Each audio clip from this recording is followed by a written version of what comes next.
한국실용미술협회 경북지회장이고 우리 석채담 대표이신 김연아 작가님을 모시고 한국의 민화에 대한 이야기를 들어보는 시간을 갖도록 하겠습니다. 먼저 작가님 소개부터 하시고 그 민화에 대한 이야기 좀 부탁드리겠습니다. 안녕하세요. 반갑습니다. 저는 경북에 사는 김연화라고 합니다. 오늘은 여러분들하고 민화에 대해서 얘기를 해보도록 하겠습니다. 자, 그럼 우리 대한민국에 내려오는 민화의 뭐 유래라든지 뜻이라든지 전반적으로 좀 이야기 좀 부탁드리겠습니다. 민화라고 하면 흔히가 우리가 생각하는 제일 처음에 생각하는 게 까치호랑이라는 이 호작들을 많이 생각하시고 계실 거예요. 그래서 민화가 이제 제일 처음에 시작한 거는 고구려 벽화에서부터 시작했다고 보시면 될 겁니다. 민화라는 얘기가 나오는 거는 일본에 있는 야나기 무네요시라는 그분이 민화라는 단어를 제일 먼저 썼다고 합니다. 이제 민화라는 거는 대중을 위한 민중의 그림이라고 얘기를 하시더라고요. 그러면 지금 현재 우리나라 민화가 뭐 실용적으로라든지 대중적하고 어떻게 접근돼 있는지. 흔히 예전에 민화는 말 그대로 이제 서민들이 그림을 그리고 하는 걸 민화라고 했는데, 민화에서도 두 가지로 그냥 서민들이 그리는 그림과 궁중에서 그리는 궁중화가 따로 구분이 되어 있습니다. 지금 현재 우리가 알고 있기 민화는 그냥 일반인들, 그럼 선비들도 뭐 사대부나 귀족들도 민화를 그렸다는 거죠? 그렇죠. 그러니까 이제 궁중화라 해서 이제 선비들도 그린 그림은 이제 궁중에 화서들이 그리는, 지금 제 뒤에 보는 것 같이 궁중 모란도라든지 일오공도라든지 공황도라든지 그런 것들이 궁중화에서 많이 그려지고 있었습니다. 그럼 지금 현재 우리가 대표적으로 한국에 보면은 민화 박물관도 있고 하는데, 민화가 지금 얼마나 지금 이제 유행을 하고 있는지 뭐 이런 부분. 최근 들어서 다른 회화보다는 민화가 굉장히 급속도로 많이 성장을 많이 하고 있고요. 지금 보면은 대외적으로다 이렇게 사람들이 민화에 대한 관심도가 굉장히 높다고 합니다. 그리고 유럽 쪽에서는 특히 민화 중에서도 책가도라는 게 있는데, 그 책가도는 보는 시점에 따라서 굉장히 다른 모양을 하고 있어서 굉장히 관심도가 높다고 합니다.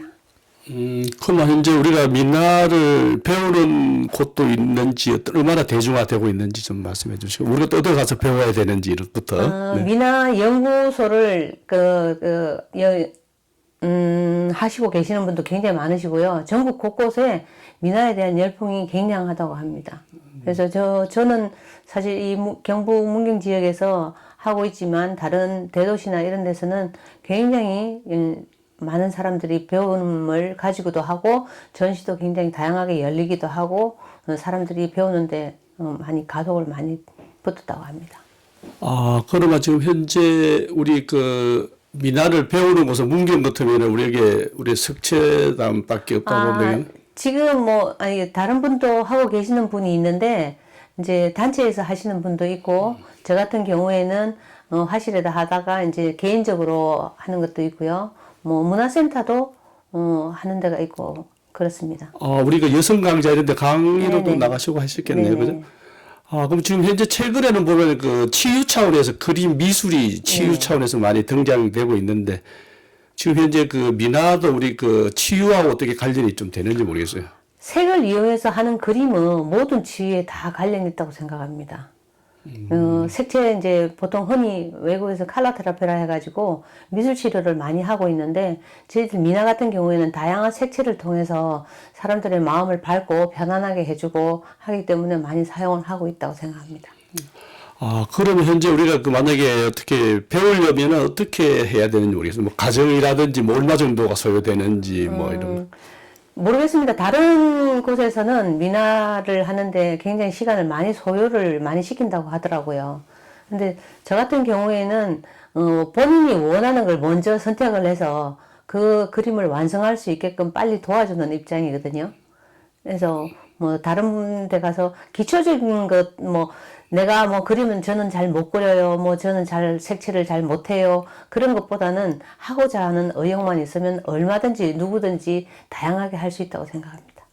아, 그러면 뭐 요새 치유 때문에 그러니까 약간 뭐 정신적으로 힘들고 어려운 분들도 그럼요. 맞아, 이렇게 미나를 그리면 좋겠다, 그죠? 그렇죠. 마음의 안정도 갖고 다양하게 할 수 있으니까 표현 방법에 따라서 또 색채는 많이 달라지게 나오거든요. 그래서 그런 분들한테는 더더욱 좋고 지금 코로나 끝 무렵이니까 또 마음이 울적해 하시는 분들이나 뭐 위안을 갖고 싶으신 분들이나 뭔가 다시 도전하고 싶으신 분들은 얼마든지 하시면 굉장히 좋을 거라고 생각합니다. 아, 그러면 이게 하나의 미나가 어떤 완성도도 중요하지만은 그 준비의 그 그림을 그리면서 과정도 어느 한 치유의 하나 방편이 되겠다. 그죠? 네네.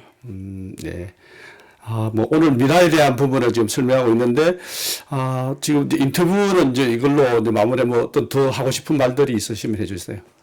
많은 분들이 이제 미나를 하고자 하는 분들은 있지만 선뜻 나서시는 분들이 사실은 없으시더라고요. 그리고 미나를 이제 취미 단순 취미가 아닌 내 생활의 어떤 활력소를 가지고 할 수 있으면 더 좋을 것 같아요. 그래서 제가 미나를 하는 입장에서는 미나가 더욱더 발전해서 사실 요즘 글로벌 시대이기 때문에 세계적으로 많이 뻗어갔으면 하는 바람입니다. 미나를 하는 거는 굉장히 여러 방법이 있지만 제가 하는 방법은 오지 하는 방법입니다. 이 보통 한지에서 악여 포석을 해서 많이 쓰는데 저희는 오지로만 씁니다. 그래서 이게 이제 온목인 종이고요. 그래서 이 밑에 지금 본이 있습니다. 그러니까 미나 하는 방법은요. 본을 밑에 깔고 위에 종이를 얹습니다. 그래서 이 비춰지는 모습을 보통 다른 데는 연필로 다 하시는 분이 있고 다른 걸로 하시는 분도 있는데 저희들은 꼭 붓으로 해가지고 멍을 사용해서 본을 뜨게 됩니다.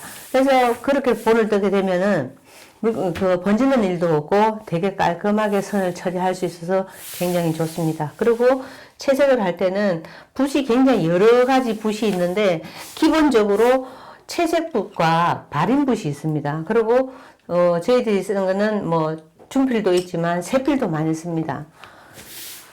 색채는 다양하게 분체를 사용하는 것도 있고 뭐 석체를 사용하는 것도 있는데 저희들은 분체 사용을 많이 권장을 합니다. 석체 사용을 하게 되면은 악여와 물과 그 조화를 이루고 그걸 또 곱게 갈아서 써야 되기 때문에 굉장히 어려움이 많습니다. 그래서 저희들은 분체를 쓰는 것을 권장을 하고 있습니다. 그래서 이걸 쥐고 발임을 합니다. 그래서 물감을 백색 물감을 해서 하고 발임을 합니다. 유난에서는 발임이라는 언어를 쓰는데 이제 서양에서는 그라데이션이라고 많이들 합니다.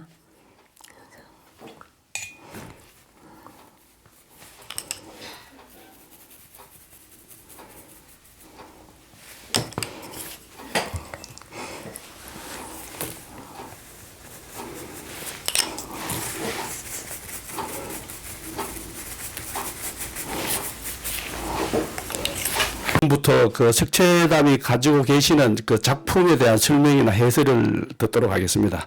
자, 우리 김연아 작가님 작품에 대한 설명 좀 부탁드리겠습니다. 네, 첫 번째로 제가 알려드릴 거는 이제 열폭 공중모란도입니다.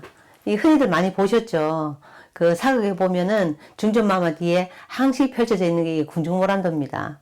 그래서 궁중모란도는 모란의 이 의미가 뭔가면은 부귀영화를 뜻하기 때문에 이 모란을 굉장히 좋아한다고들 합니다. 그래서 다른 분들하고 조금 색상을 조금 차별화해서 그랬는데 저도 사실은 이 그림을 보면 항상 마음이 좋고 푸근하고 되게 진짜 뿌듯해요.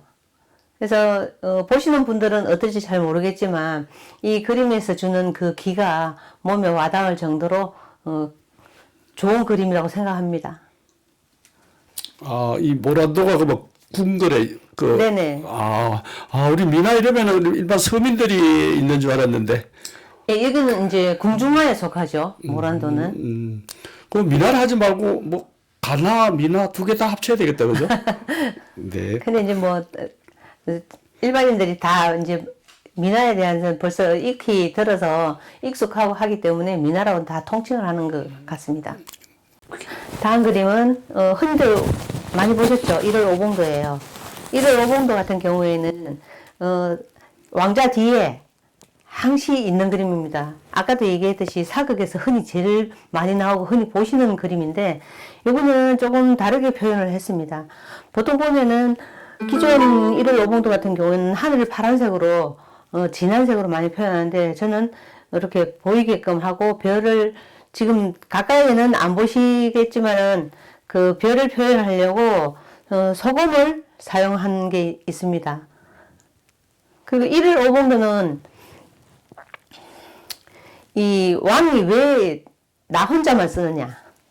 보통 보면은 유아독존이라 해갖고 나만이 모든 것을 관장할 수 있고 그 권위를 상징하기 때문에 1월 오봉도는 왕만 사용했습니다.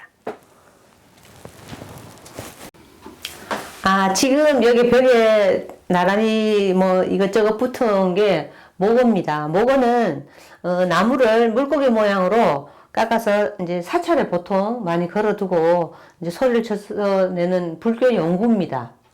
그래서 어판이라고도 하고요. 불교 사찰에서는 범종 또는 법고 등으로 부르는 중요한 의식의 도구죠. 그래서 이제 전통적으로는 보통 이렇게 이제 앞에 머리가 고기 형상을 하고 있는 것도 있지만 이렇게 용 형상을 하고 있는 것들이 있습니다. 근데 사실은 이 모고 자체는 불교에서 다 유래된 거기 때문에 우리나라에서는 뭐 별로 안 하는데 지금 사찰에서 거의 모고를 다 걸어두고 있습니다.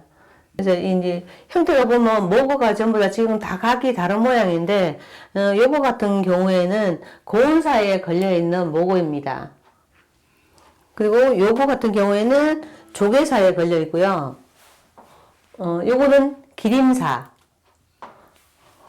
요거는 우리 가까이에 있는 봉암사에 걸려있는 모고입니다. 그리고 여기는 부석사에 걸려있는 모고인데 되게 다양하지 않습니까? 모고가. 색깔도 다양하고 형태도 다양하고 그리고 이제 이 불로 모으는 형상이기 때문에 그리고 이제 고기 자체가 눈을 감지 않고 하기 때문에 많이 오랫동안 정진을 수양을 하라는 의미를 담고 있는 듯 합니다. 제가 이 뒤에 있는 그 모고를 그리기 전에 제일 처음에 했던 이 나무에 만든 모고입니다. 그래서 이 나무에 만든 모고의 취지는 뭔가 하면 모고가 원래 나무를 깎아서 고기 모양을 만들어서 만든 거기 때문에 제가 저희들 옷지에 하는 것보다 처음에 나무에다 시작하면 그 모고의 느낌이 더 나지 않을까 해서 했던 그림이 이 첫 그림입니다. 그래서 그 느낌 그대로 한 겁니다. 이번 그림은 제가 창작으로 그린 그림인데 군어도라고 이 모든 물고기들을 다 조금 총집하겠다고 보시면 될 겁니다. 우리가 흔히 이 물고기를 그릴 때 물고기는 다산을 상징하고요. 그리고 여기 있는 중앙센터에 있는 잉어는 등용 관문을 위해서 보통 많이 그리는 잉어입니다. 뭐 자세히 보시면은 뭐 민물고기랑 바닷고기랑 섞여 있습니다. 근데 일부러 저 그리는 게 등용문? 예, 등용문. 예. 네. 그리고 모든 이제 사물을 저는 그릴 때 바깥으로 향하는 거는 잘 그리지 않습니다. 다 안으로 이제 모이는 그 형상을 해서 그리기 때문에 지금 여기 보시면은 뭐 자세히 보셔야지 아마 아실 거예요. 이번 그림은요 봉황도거든요. 보통 보면은 사람들이 봉황 이러면은 봉황이 한 새를 그냥 지칭을 한다고 생각하시는데 봉황은 수컷이 봉, 암컷이 황입니다. 그래서 둘은 부부애가 너무 좋고 둘이 항상 있는 걸 하기 때문에 봉황이라 해서 이 봉황도라고 하거든요. 그래서 이 봉황도 같은 경우에도 궁중화에 속하는데요. 옛날에 이제 그 중전이나 대비마마 비녀에 보면 봉황이 항상 있습니다. 그리고 이거는 인정전에 있는 그림입니다. 그래서 표현을 다시 조금씩 다르게 각색도 조금 하고 하기는 했는데 이게 상징이 좋기 때문에 이 또 일종의 이제 권위의 상징이기 때문에 옛날 사람들이 봉황을 많이 그렸다고 생각합니다. 예, 이번 그림은 문자도입니다. 그래서 문자도에 보면은 이 다양한 그림들이 굉장히 많은데 효제 충신 예의 염치라고 해가지고 상강오륜에 나오는 그런 인간이 해야 할 도리들을 얘기를 하고 있는데 이 문자도에는 그 안에 보면은 그림들이 표현되어 있는데 그 표현된 그림 속에서 얘기거리가 다 있습니다.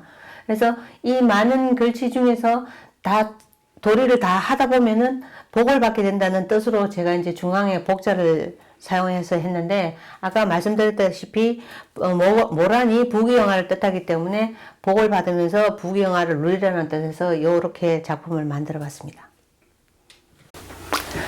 이번 그림은 노안도입니다. 이 노자가 늙을 노자하고 똑같다고 해서 뭐 늙었다 이래서 얘기를 하는데 보통 옛날 어르신들 방에 많이 그려놨던 노안도입니다. 기러기인데 기러기도 보면은 부부애가 좋고 자손도 많이 넣고 그래서 평화롭다는 그런 뜻에서 많이 그렸고요. 그래서 여기 보면은 이 기러기가 총 57마리입니다. 뭐 어떤 의미가 있나요? 57마리가? 제가 57세 때 그렸기 때문에 57마리만 그렸습니다. 그래서 노안도를 그렸고요. 보통 보면은 이제 색채를 이제 다양하게 쓰시는 분들도 있는데 이렇게 차분한 색상으로 해서 가을 분위기 나게끔 해서 노안도를 그려봤습니다. 이번 그림은 지금 작품을 완성은 안 했어요. 액자를 안 끼웠을 뿐이지 마무리는 다 됐습니다. 화조도입니다. 산비둘기를 그렸는데 모란과 산비둘기를 그렸는데 이 역시 부귀영화를 뜻하고 이 민화에서 바위는 장수를 뜻합니다. 그리고 이제 이 비둘기들이 보통 되게 사랑스럽잖아요. 자기네들끼리 잘 지내고 그래서 화목한 거를 아마 보고자 이렇게 옛날 분들도 많이 그렸나 봅니다. 이번 그림은 소품으로서 가흥도라 해가지고 매를 그린 그림입니다. 보통 보면은 이제 매가 왜 하늘에서는 그래 독수리 다음으로 괜찮은 조류라고 생각을 합니다. 그래서 이거는 보통 보면은 사람들이 내가 뭐 액땜으로 많이 가지고들 있는 그림들이에요.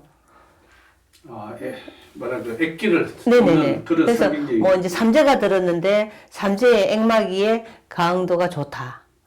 이제 그래서 이 매그림을 많이 선호를 한다고 합니다. 이번 그림은 화병도입니다. 화병도인데 이제 요거는 모란을 그린 그림이고요. 요거는 연꽃을 그린 그림인데 보통 보면은 이제 이 꽃도 사람에 따라서 이 생각의 차이가 틀리듯이 색상에서 많이 표현을 많이 하거든요. 그래서 저는 차분한 색상으로 많이 했고 이제 기존에 있는 틀을 벗어나서 조금씩 많이 변형을 시켜서 그린 그림입니다.